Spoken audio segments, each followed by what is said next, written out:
Hi everyone, welcome to my channel Talk and Do Physics. In today's lesson, we are going to explore the wonders and the magic of equation of a motion. We are going to explore the question from JAM, GCSE and other examination body. We are going to define uniform acceleration, derive the third equation of motion for an object moving with a uniform acceleration, given that the initial velocity is u, the final velocity is v, and the acceleration is a, and the displacement is s, and the time is t. We all know what is equation of motion. Do you have an idea of what is equation of motion? Equation of motion is a statement or expression of mathematical analysis that predicts a body in horizontal translational motion. That is what we mean by equation of a motion. So we are going to use a body. That body could be objects moving in a horizontal translational motion. We are going to use that to derive the third equation of a motion and also define uniform acceleration. So let's dive into it. We said define uniform acceleration. We now say uniform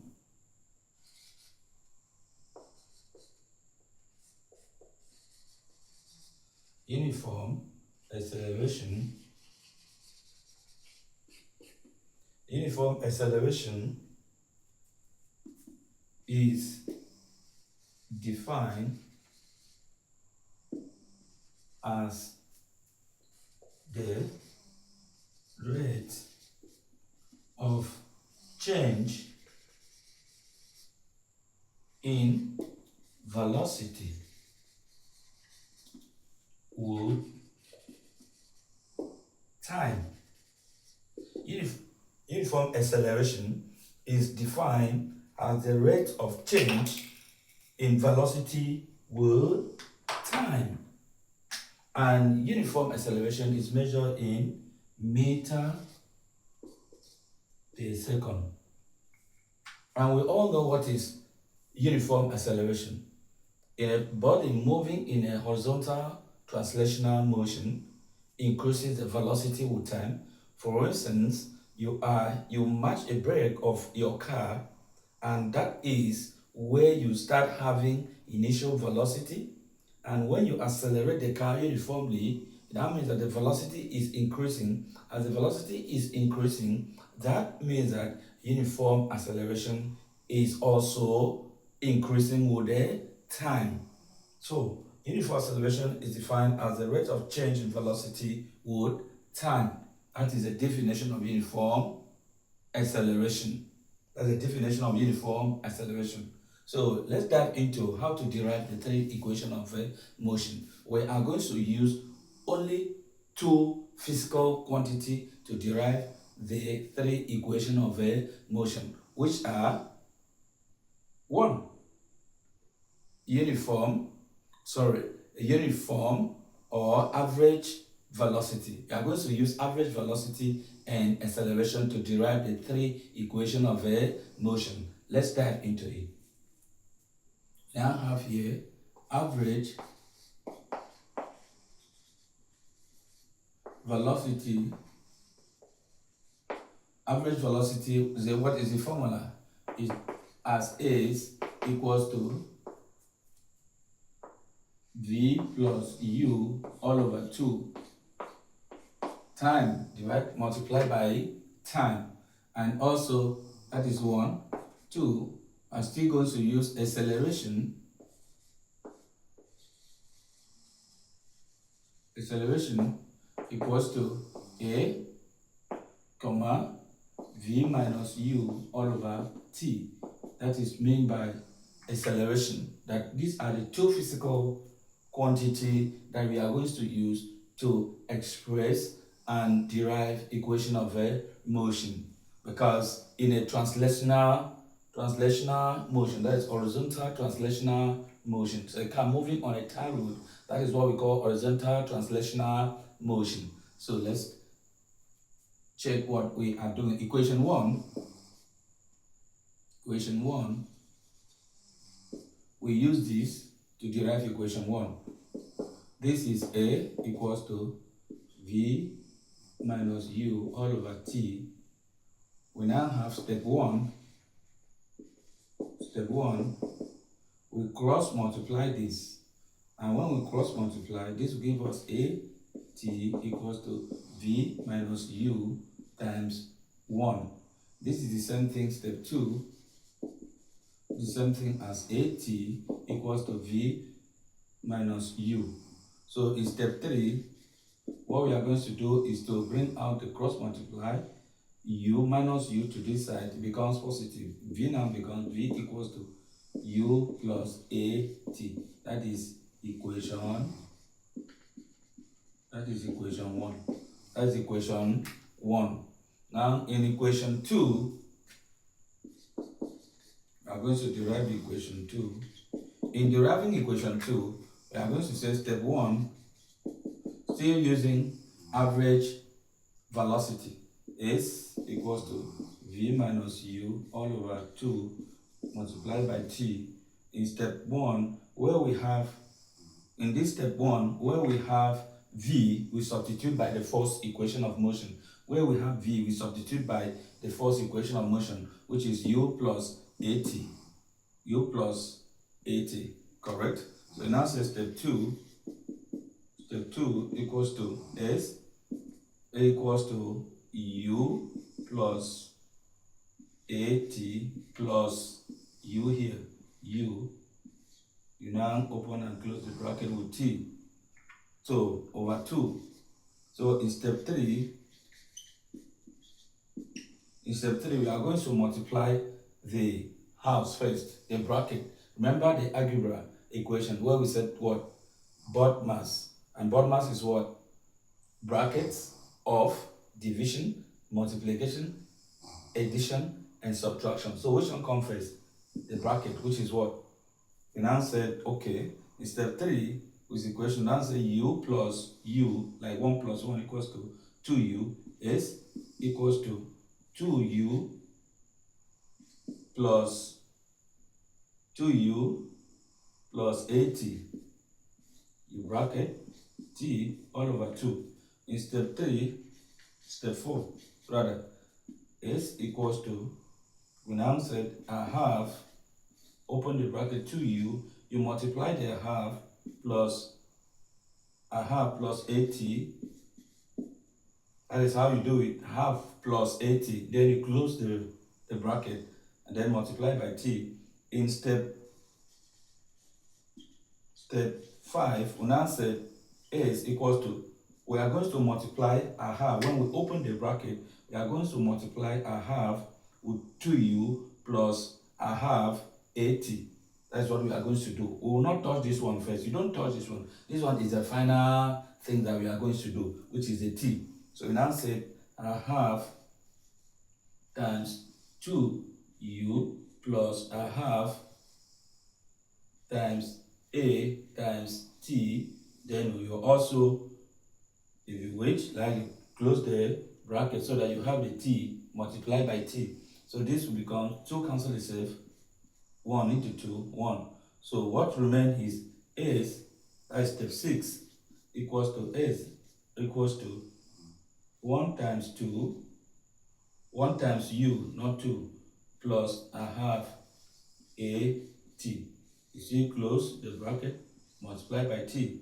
So the final step is step 6 equals to 1 times U is U plus a half AT. Then you close the bracket T. Now this is step 7, which is the final step. The step 7 is step 7 is equals to, step 7 is S equals to U plus a half AT. Then the T that you multiply you multiply by T when you open the bracket. So we now have step 8 equals to, you multiply what is inside by t. Remember, there was t that is we need to multiply it with. So we now say u times t is ut. U times t is ut plus a half t times at is at squared is what? At squared. So this is the step 8. This is the equation 2. We have been able to derive equation 1 and equation 2. This is step 8 is u times t plus a half at squared. That is equation 2. We'll now move into equation 3. How to derive equation 3? Equation 3. We are going to still use the average velocity, which is A is equals to V plus U all over 2 multiplied by time. So we are, for us to get the time, this time that is outside here, the bracket, we are going to say A, step 1, first and foremost, that is what we need to do. A equals to V minus U all over T. We are going to make this the subject formula. We are going to make the T the subject formula so that we can substitute in this equation so that we can derive the third equation of a motion. We now say A equals to, now we'll cross multiply this, cross multiply using an arrow so that you can be able to understand it. Now say AT equals to V minus U. Well, V minus U, so we want to make T the subject formula. We divide both sides by A. Please cancel this. Remain. Now it is now what? T equals to V minus U. That is T. So we are going to, in step 2, we are going to substitute V plus U all over 2. Then we substitute where we have T, we substitute as V minus U over A. So we now have step 2 is V plus U over 2 multiplied by V minus U over A. So first and foremost, we are going to multiply the up, which is going to multiply the up before we get to the down. Step 3, we now say this is V times V is what? V squared plus U times U is what? U squared all over 2 times A is 2A. So now say step 4 is equals to V squared plus U squared all over 2A. We are going to still do the same thing. We are going to cross multiply it using an arrow so that you can be able to understand. Step 5. This is become 2A is S times 2A is 2A is. Now we now have V squared plus U squared. So in this step 5, we are going to enter step 6. We are going to find the V squared, which is the velocity. This is V squared equals to, you cross multiply this, equals to U squared minus 2A is, because the sign, this is positive, crossing becomes negative. So we now have the equation 3 is now become step, normal step. The equation 3 is now become V squared equals to U squared minus 2A is, where V is the final velocity and A is the acceleration of a uniform object, and S is the displacement. S is the displacement, or you can say S is the displacement or distance. And what next? In other equation, we can also say, in other equation, we have time. We say time is measured in a second. Time t. That is the parameters that we were asked to derive. We have seen the equations here. V is the final velocity and U is the initial velocity, and displacement is S and the time is T. If you can check, you will have all the parameters here. That is how to derive the three equations of motion. Now, let us see where are we getting these three equations of motion from? We got it from a car. This is a car or an object.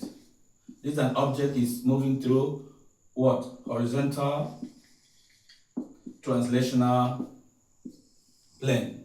It's moving. A car moving along the road is, we are trying to experience the three equations of motion, because we will have an initial velocity, we will have a final velocity, we have the displacement, and we also have time taken for the car to accelerate uniformly from one point to another. So that is a three equation of motion. In our next video, we are going to enter into how to get the three what? Laws of Newton's. The three laws of Isaac Newton's in a body under motion. So as you are watching me, please remember to share, click and subscribe in the button below, and this will engage me and motivate me to do more exciting video. Bye.